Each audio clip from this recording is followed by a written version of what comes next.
Minister Saskia Walden van het ministerie van Economische Zaken, Ondernemerschap en Technologische Innovatie gaat voor een effectieve aanpak bij het stimuleren van duurzame economische ontwikkeling in Suriname.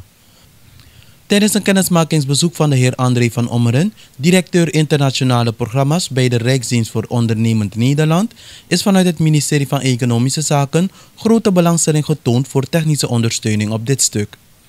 De RVO-directeur gaf een korte presentatie over de RVO en wees erop dat deze overheidsorganisatie ruime ervaring heeft in een aantal processen om te komen tot duurzame economische ontwikkeling, welke zeker in aangepaste vorm kan werken in Suriname.